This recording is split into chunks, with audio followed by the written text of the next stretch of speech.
listening, and the privilege of witness. Friendship is a great hidden transmuter of all relationship. Not seeking to change anyone, but listening. We listen to the tree through its fruits. We don't have to eat those fruits. We remain in sight of our friends and family. The ultimate touchstone of friendship and listening is not improvement, but the privilege of witness. Keep your heart open. Stay connected.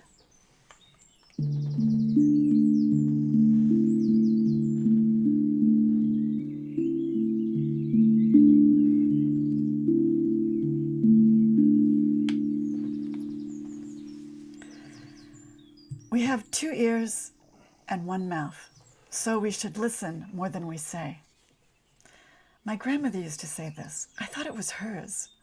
She was a loving, grounded, and earthy figure in my life, and she knew how to listen. But the quote is not original to her. It's from an ancient Hellenistic Greek philosopher in Cyprus around 300 BC. Welcome to Shelter and Grace, a sound meditation for resilience.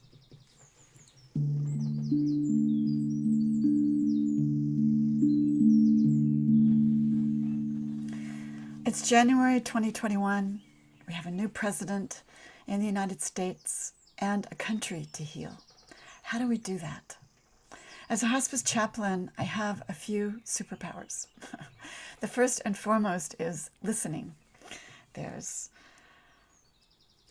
empathetic listening, there's active listening, there's reflective listening. My last week's inaugural meditation, after taking a break over the holiday, began a series on listening, and this meditation continues that theme. Last week, David Whyte lent us a quote or two about friendships and the privilege of witnessing another's whole self over time. The privilege of witnessing another's whole self over time, not just the nice parts, so the shadow. Here's David Whyte again.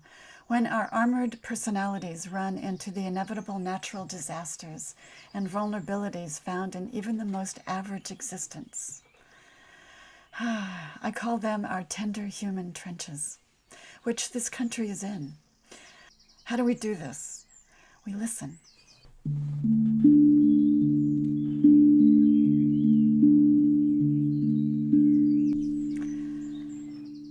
I am heart-centered. It is my practice to listen to the still small voice of divine guidance in my own heart. The linkage that makes me renewable is being able to course correct. This is fertile soil, and the muck from which the lotus blossom blooms.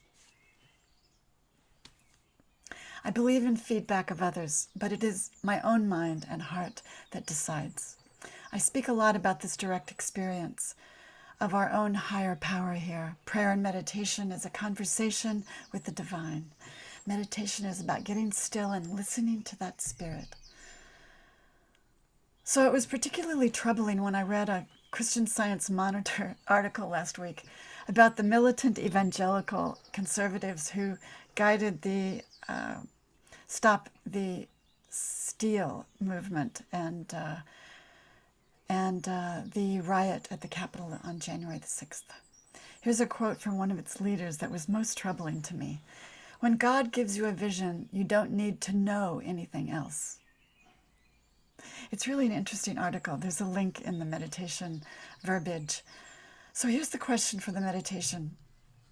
How can I know for certain that the voice inside which I am listening to is divine guidance or the one of fear, or the small personality, or the small self, my ego, or to put it in more evangelical terms, the inner devil whispering within?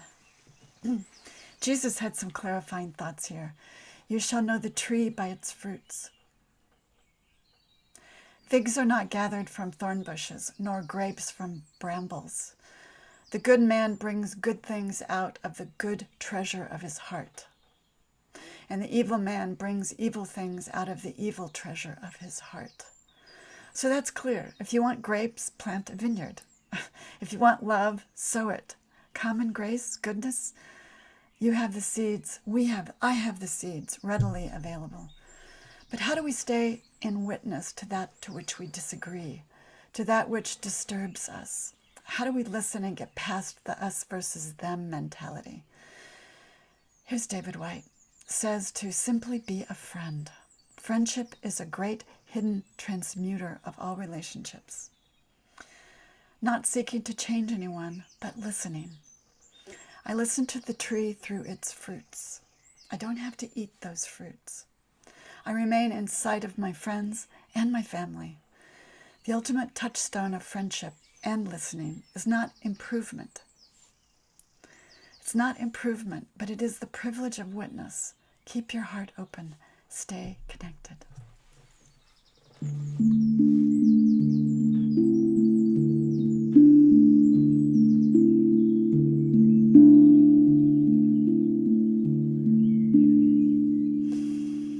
And we begin. What is your intention today? What is the one thing that you would like to claim and the one thing you would like to let go of? Let's take 3 bells and decide.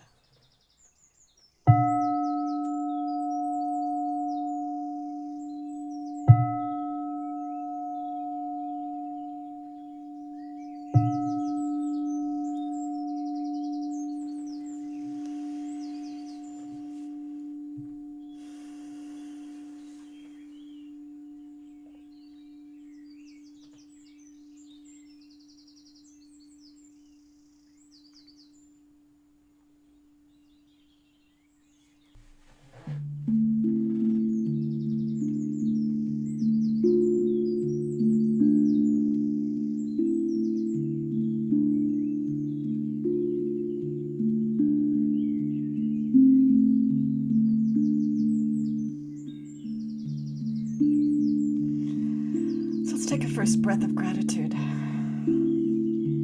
Exhale fully and breathe in what gratitude is up for you today. Maybe it's puppies, maybe it's an abundance of puppies. Maybe it's simply being home in the safety and privilege of your own home. Breathe it in. Let it light you up. Hold it, contain it until you can really absorb it.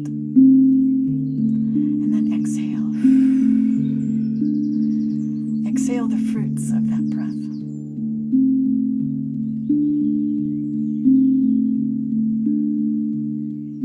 Gratitude is a superpower, but so is breath. Breath is the energizing force of the moment. Where would we be without it? Oh, we wouldn't be here. Let's take another breath of gratitude. Breathe it in together.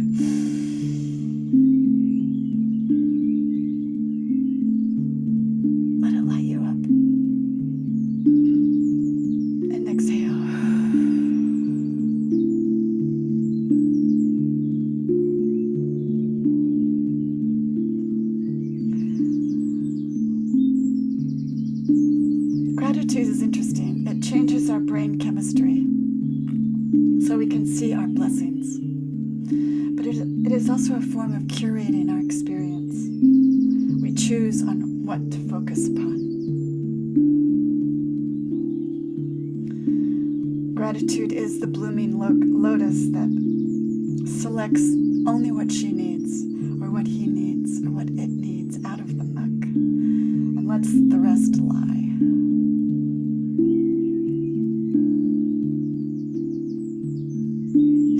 Breathe another breath of gratitude. Breathe it in through the heart.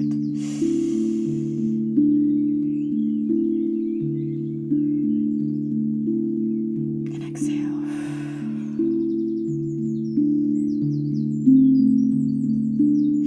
We also use sound here because we are sound. Because it is our quantum island in a Newtonian world. We can use it. It's yours to use. It's yours to use to resonate at a higher frequency just by allowing it to amend you. Sit back. nothing to do, just be with it. Drop down.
Find yourself drifting. Gather yourself back to center, back to the sound. Drop down. Reset your intention.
Friendship is the great hidden transmuter of all relationship, not seeking to change anyone, but listening. We listen to the tree through its fruits. We don't have to eat those fruits. We remain inside of our friends and family. The ultimate touchstone of friendship and listening is not improvement, but the privilege of witness. Keep your heart open. Stay connected.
We remember this place of reset, this place of source energy at the root of friendship, where we can hear the voice of Spirit truly.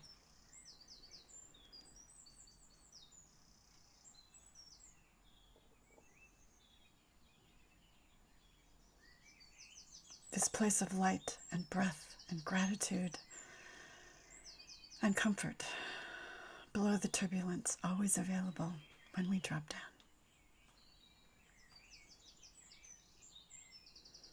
And where we remember that we are the gardeners of our lives. We remember this place, and so it is.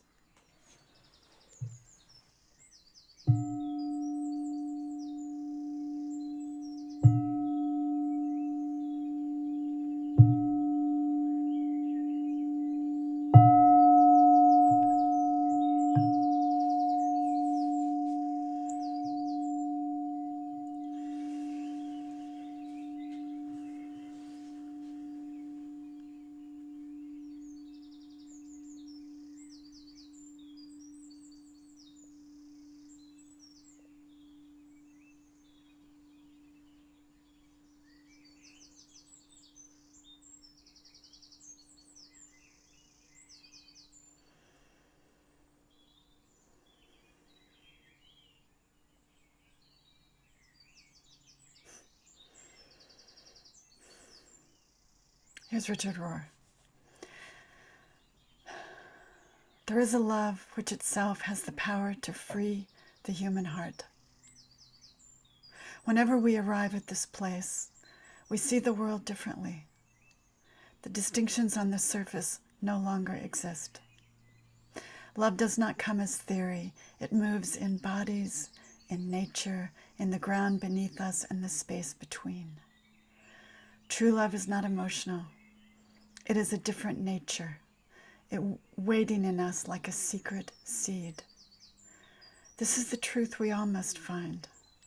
The profound problems of the inner and outer world will be solved by this love and this love alone. Richard Rohr. Thank you for joining me. Blessings on your next moment, your day, your week. It's always a privilege. Blessings.